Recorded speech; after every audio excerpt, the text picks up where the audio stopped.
Ողջույն գործար ալիքի սիրելի ռադիոլսողներ եւ ռադիոդիտողներ, տաղավարում կրկին ես եմ Ծովինար Սարգսյանը եւ ինչպես յուրաքանչյուր շաբաթ, այս շաբաթ եւս անդրադարձ ենք կատարում հայոց աշխարհի գործարարներին, փորձագետներին, տաղավարում հյուրընկալում ենք բավականին փորձառու անհատների, ովքեր կիսվում են իրենց փորձառությամբ, ընկերությունների պատմությամբ եւ գործունեությամբ։ Այսօրվա իմ հյուրին է մեծ սիրով ուզում ներկայացնել Լուսինե Նալբանդյանը, ողջույն Լուսինե։ Ողջույն Ծովինար ջան։ Ես մեր ռադիոլսողներին ու ռադիոդիտողներին ուզում եմ տեղեկացնել, որ Լուսինեն հանդիսանում է Apricot Space ընկերության, այսպես managing partner, կառավարող գործընկեր, եթե հայերենով, հա, այսպես թարգմանենք, բայց իհարկե մեր խոսքի մեջ բավականին հաճախ կլսենք հենց managing partner տերմինը։ Խոսելու ենք հիմնականում շատ կարևոր ժամանակակից գործարարության մեջ թեմայից, բիզնեսի ավտոմատացումից, քանի որ մենք անընդհատ խոսում ենք նրա մասին, որ արհեստական բանականությունը այսպես ներխուժել է գործարարության գրեթե բոլոր ոլորտները եւ այսօր ավելի քան երբևէ շատ կարեւոր է դարձել յուրաքանչյուր բիզնեսի համար գործունեության արդյունավետության բարձրացումը։ Բայց մինչեւ հիմնական ծառայություններից ու թեմաներից խոսելը Լուսինե մի փոքր ձեր կրթության մասին կխոսեք ու նաեւ ինչպես եք հայտնվել ընկերությունում, այսինքն Apricot Space-ում ու ինչպես եք ճանապարհը, հա, անցել, շնորհակալություն։ Շատ լավ, Ծովինար ջան, ուրեմն նախ մենք ամենայն հավանականությամբ նույն բուհում ենք սովորել, որովհետև ես էլ Երևանի պետական տնտեսագիտական համալսարանի սան եմ եւ այնտեղ սկզբից սովորել եմ ձեռնարկությունների էկոնոմիկա մենեջմենտ ֆակուլտետում, դրանից հետո արդեն ասպիրանտուրայում թեզի համար թեմա եմ ընտրել, որը հարիր էր ավելի մարքեթինգին։ Մարքեթինգի հանդեպ իմ սերը երևի երկրորդ կուրսից սկսվեց ու տենց էլ չվերջացավ։ Ընթացքում պարզվեց, որ փոխադարձ է սերը եւ այդպես շարունակեցինք, կարելի է ասել։ Ինչ վերաբերվում է կրթությանը, բնականաբար բոլորս գիտենք, որ շատ բուհի հույսին մնալ չի կարելի, այսինքն նաև ոչ ֆորմալ կրթությունն է միանշանակ ու դու լավագույնը դառնում ես միայն սիրված ոլորտում, դրա համար եթե այդ մեջը արդեն եղել է, ամենակարևորն է, որ բոլոր հնարավոր անհնար ճանապարհներով, միջոցներով անպայման մարդը կարողանա ուսումնասիրի իր առարկան եւ դա երևի դա եւ պրակտիկան տալիս է այն հիմքը, այն բազան, որ արդեն մարդը կարողանում է դառնալ իր ոլորտում իրականում պահանջված կամ շատ այն մարդը, որ կարողանում է փոխել տարբեր ընկերություններում իրավիճակը դեպի դրական։ Շատ լավ, իսկ Լուսինե, համագործակցությունը Apricot Space-ի հետ ինչպես է ստացվել։ Շատ լավ, ուրեմն մենք ունեինք քանի որ ընկերությունը ավելի շատ ծրագրավորման, այսպես տեխնոլոգիական ընկերություն է, դուք ձեր կրթությունից հետո։ Ահա, դրանից հետո ես էլի որպես մարքետոլոգ մի ընկերությունում էի, որը ուներ մասնաբաժին Apricot Space-ում, դրանից հետո արդեն ստացվեց, որ ես եւս մենեջմենտի հետ կապված իմ գործունեության դա շատ ընդունված պրակտիկա է, որ արդեն ձեռք է բերում որոշակի եւս այո շահույթից եւ արդեն դառնում է partner։ Շատ լավ։ Տարիների ընթացքում Լուսինե Apricot Space-ը հիմնականում մատուցել է տեխնոլոգիական ծառայություններ, հա։ Մի փոքր կնշեք ընկերության հիմնական այսպես ուղղվածությունը ներկայումս ու նաև նշեցի հաղորդման ամենասկզբի հատվածում, որ ավելի շատ այս փուլում ընկերությունը կենտրոնացել է բիզնեսների ավտոմատացման վրա, հա, ու նաև մի քիչ այս կտորից խոսենք։ Ճիշտ եք Ծովինար ջան։ Ուրեմն հիմա ավտոմատացումն էլ շատ ավելի սկզբերից կար, բայց հիմա բավականին փոխվել է, շատ հետաքրքիր տենդենցիաներ ունենք, շատ արագ տենդենցիաներ ունենք, ուրեմն մենք հիմնականում ունեցել ենք շատ մեծ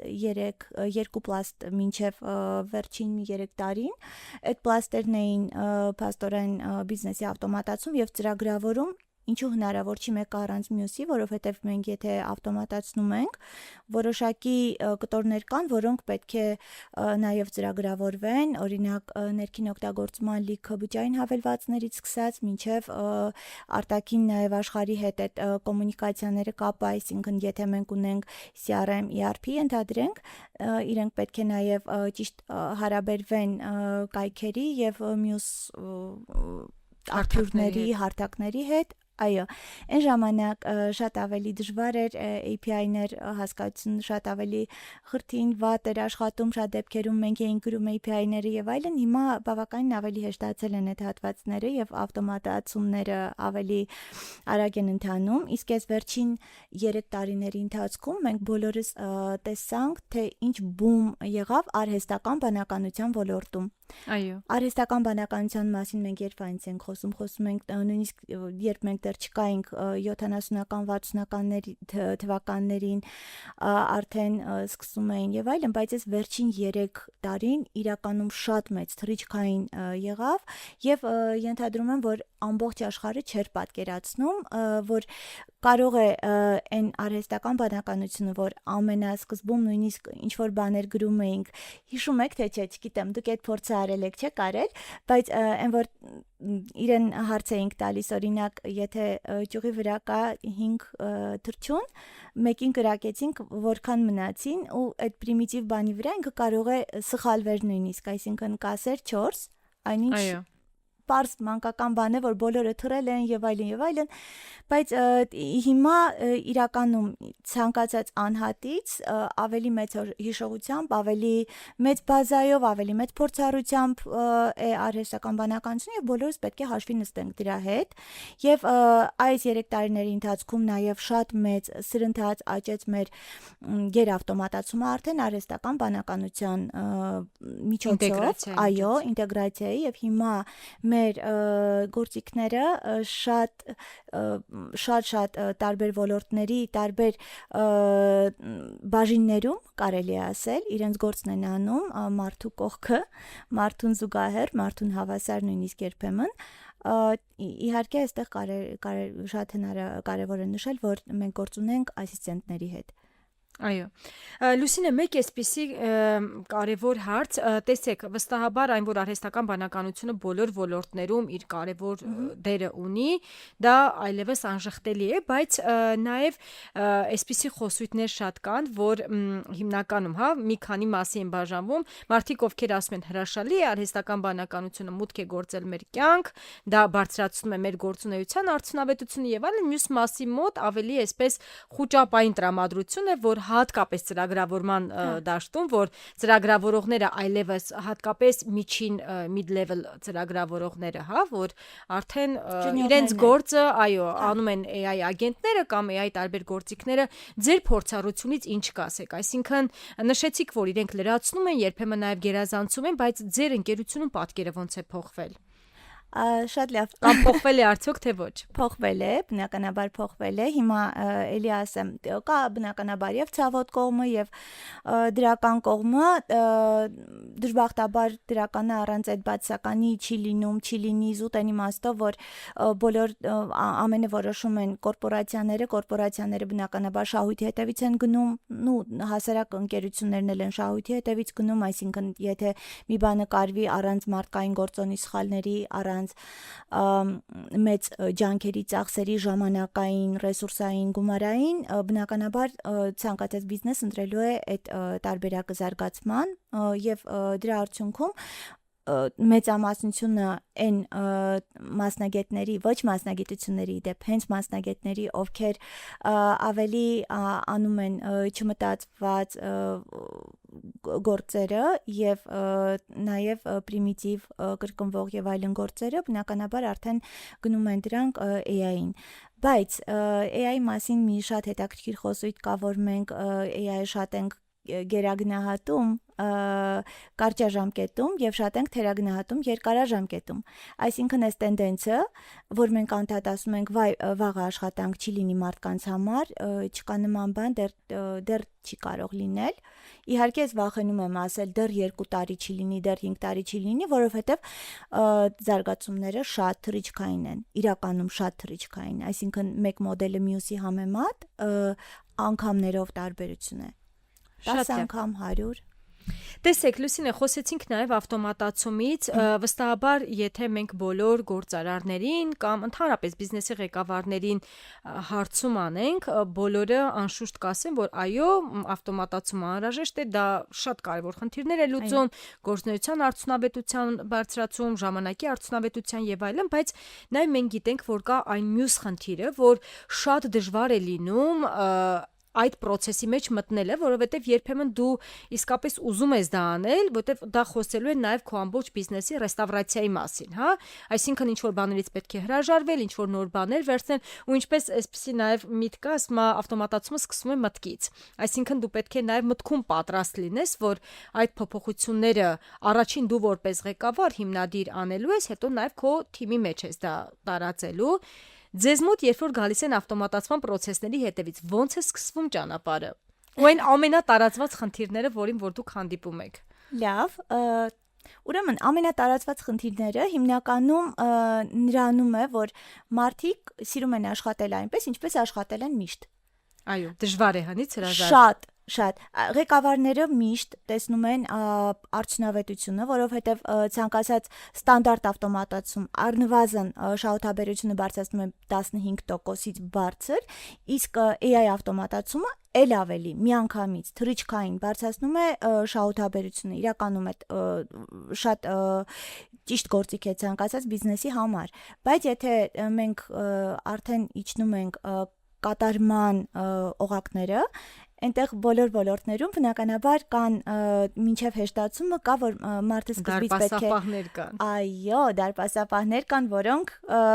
դեմ են, իրականում դեմ են, որովհետև ես հիմա չգիտեմ, այս ERP-ին լցնեմ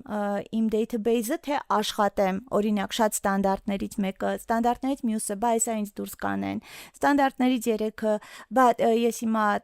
այն իմ ձևով անում էի, շատ ավելի արագ կանեմ, քան այս նոր ձևով։ Դա մի 2 ամսվա մեջ նույնիսկ COVID-ին բոլորն ասել են, չէ, որ սովորական նույնիսկ սովորություններ, այո, ավտոմատային սովորություններ կան։ Այո, 21 օրվան մի քիչ չեմ հավատում, բայց 2 ամսվա ընթացքում լիովին կարողանում ենք ձևավորել այն սովորությունները, որոնք արդեն թույլ են տալիս նույնիսկ այդ մասնագետներին ասել, որ իրականում առաջ չենք հասկանում ինչպես ենք այդպես աշխատել, ոչ ավտոմատացված, եթե ինչ որ բանը կարելի է մի քլիկով անել, օրինակ եթե հասարակ հյուրանոց է, որի front desk-ի աշխատակիցը պետք է մարդկանց անձնագրերը պատճենի եւ այդ պատճենածը ինչ որ ձև կամ նկարով պահի կամ ձեռքով մուտքագրի ERP, այս պահին ընդամենը ինքը AI-ից հետո ստուգում է արդյոք բոլոր դաշտերը ճիշտ են լրացված, օրինակ։ Այո։ Հետո նույնը, եթե մենք ունենք մի ուրիշ աշխատակից լրիվ ուրիշ ոլորտից, ենթադրենք տուր օպերատոր, ով անընդհատ պատասխանում է, չի էլ հասցնում պատասխանել այս պիկ ժամանակներում նամակներին, իսկ էլ չեմ ասում շաբաթ-կիրակի մասին, աշխատանքային ժամերից դուրսի մասին, այդ բոլորը, երբ AI-ը շատ ճիշտ գրագետ մարդկային լեզվով, վստահ եմ ոչ ոք հիմա չի կարողանա հասկանալ, թե որքան աշխատակիցներ ունենք AI, ովքեր շփվում են incoming request-ներով եւ իրականում ոչ ոք չի կարողանում հասկանալ, որ դա AI էր։ Այսինքն շատ այո, այնքան հյումանիզացված է, հա, ամեն ինչը որ։ Այո, իրականում այդ բոլոր գործիքները իսկապես, իսկ ինչ վերաբերում է մարդկանց, ախր իրենք արդեն մնացած այդ request-ները ապահովելը եւ այլն, դրա այն ժամանակը, որ իրենք ծախսում էին հասկանալու համար, մարդը կցանկանա, չի ցանկանա, ինչ նիդեր ունի, որպեսզի դրանց համապատասխան արդեն առաջարկեն որոշակի product-ներ տարբեր ոլորտներում։ Այս պահին մինչև այդ փուլը շատ հանգիստ կարելի է նաեւ AI-ին հանձնարարել, որպեսզի հետագան արդեն փաստորեն նույն քանակի մարդկանցով կարողանում ենք շատ ավելի մեծ արդյունք ապահովել եւ արդյունավետ ամենակարևորը։ Միանշանակ, այո։ Լուսինե, իսկ գործընթացը որքան է տևում, քանի որ նշեցիք իհարկե մտավախությունները, որ դժվար է հին սովորություններից հրաժարվելը, մարդիկ հիմնականում անում են այն, ինչ իրենց մոտ արդեն ստացվել է, բայց բիզնեսի համար մյուս նաեւ կարևոր բանը կա, որ սա ժամանակատար process է եւ դա նշանակում է, որ օրինակ 3 ամիս, 5 ամիս, 6 ամիս ինչ որ process-ներ ինձ մոտ պետք է կանգնեն կամ այլ ընթացք ստանան, սա այդ ժամանակահատվածը որքան է տևում։ Էլի փորձառությունից ելնելով։ Այո, էլի փորձառություն ելնելով կան բավականին པարզ բիզնեսներ, որոնք Օրինակ, շատ բերեք մեկ ավելի բարձ բիզնեսի օրինակ։ Իհարկե, օրինակ ենթադրենք կոմբինացված կերերի արտադրությունը կենթանիների համար, ոչ թե արտադրություն, այլ ներմուծում ռազմասովկա բաշխում եւ արդեն վաճառում։ Այո։ Իրենց մենք ավտոմատացրեցինք 1.5 ամսում, շատ կարճ, որովհետեւ այնտեղ Պրոցեսներն էլ էր հստակ։ պրոցեսներն էլ մարքեթինգ վաճառք ընդհանրապես չկար, օքեյ պահեստ եւ փոքրիկ արտադրության ինչ որ կիսատ հատված ներմուծումը արդեն մենակ մի գործընկերոջից, այսինքն իրականում կանալները կան եւ եկող եւ տարածվող կանալները արդեն իսկ ինչ վերաբերվում է օրինակ ավելի բարդ պրոցեսներով ընկերություններին կարող եմ շեշտել օրինակ լոգիստիկան ենթադրենք լոգիստիկան արդեն 7 ամսում կարողացանք ավտոմատացնել միջինը 7 ամսում կահույքի արտադրություններ շատ ունենք, որոնք 8 ամսում լիովին ավտոմատանում են։ Կլինիկաները չասեցի, կլինիկաները 6 ամսում կլինիկաներ, այսինքն, ասենց ասեմ, 5-ից 8 ամիսը մեր միջին պրոցեսների տևողությունն է, որից եւ քիչ եւ շատ կարող է լինել, բայց միջինը այդքան։ Շատ լավ, եւ ուզում եմ վերջին կարևոր հարցը ուղղել։ Լուսինե, խոսեցինք ավտոմատացման կարևորությունից, նաեւ Apricot Space-ի ծառայություններից, ինչպես դիմել, ինչպես գտնել ձեզ ու նաև համագործակցության համար ինչպես եզրեր գտնել, այն որ իսկապես, հա, մենք հիմա այնպիսի ժամանակներում ենք, նաև շատ կարևոր է, որ հաճախորդը սիրում է հիմա տեղում արագ։ Այսինքն, եթե դու ինչ-որ մի բանի դանդաղ ես պատասխանում, ուշ ես արձագանքում, ինչ-որ process ավելի երկար է տևում, դու վստահաբար այդտեղ հաճախորդ ես կորցնում եւ հետեւաբար քննարկել այն հարցը գործարարության մեջ բիզնեսում ավտոմատացում անհրաժեշտ է թե ոչ, սա արդեն ոնց որ հետին պլան մղված հարց է, բայց ոնց գտնեն, ոնց համագործակցեն։ Դե այս պահին այն բոլոր ընկերությունները, ովքեր օգտագործում են AI, իրականում կարողանում են շատ մեծ մրցակցային առավելություն ձեռք բերել։ Իսկ որոշ ժամանակ հետո նաև հակառակը կլինի, որ ով չի օգտագործում, ուղղակի հետ է մնում։ Հիմա շատ կարճ է մնացել այդ ընթացքին, իսկ ինչ վերաբերվում է արագությանը, մենք իրականում առաջին 1 ամսում արդեն արդյունքը լինում է, այսինքն իրենք արդեն որոշակի ունեն տոկոս շահութաբերության բարձրացման եւ ես երբ խոսում եմ 5-ից 8 ամիսների մասին, դա լիարժեք ամբողջական ավտոմատացումն է եւ process-ը ընդհանրապես չի կանգնում, այսինքն իրենք չեն կարող ամբողջությամբ ստոպ անել, դա անել եւ հետո շարժվել, բնականաբար ընթացքին համապատասխան ամեն ինչը անում ենք, այո, իրենց ընթացքում եւ ոչինչ չի տուժում։ Կապի մասին, կապվել կարող են թե մեր կայքի միջոցով apricotspace.com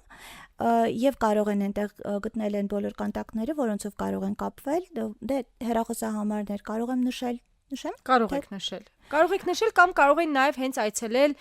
apricotspace.com եւ այնտեղ ոնց որ կարող են կապի դուրս գալ։ Շատ շնորհակալություն բավական հետաքրքիր զրույցի համար, իրականում կարևոր թեմա է ու ինչպես նշում են հատկապես այնպիսի երկրները, ինչպիսին մենք ենք, Հայաստան ավելի փոքր, բայց մեր ամենակարևոր առավելությունը դա մեր մարդկային ներուժն է ու միտքն է ու այո մեր հաջողելու հավանականությունը նաև շատ արագության վրա է եւ արդյունավետության։ Այսինքն նաև բիզնեսում է դա շատ կարևոր, որ նույնիսկ եթե դու փոքր օրինակ ձեռնարկություն ես կամ ստարտափ ես եւ այլն եւ քո մոտ ամեն ինչ համակարգված ու ավտոմատացված է, վստահաբար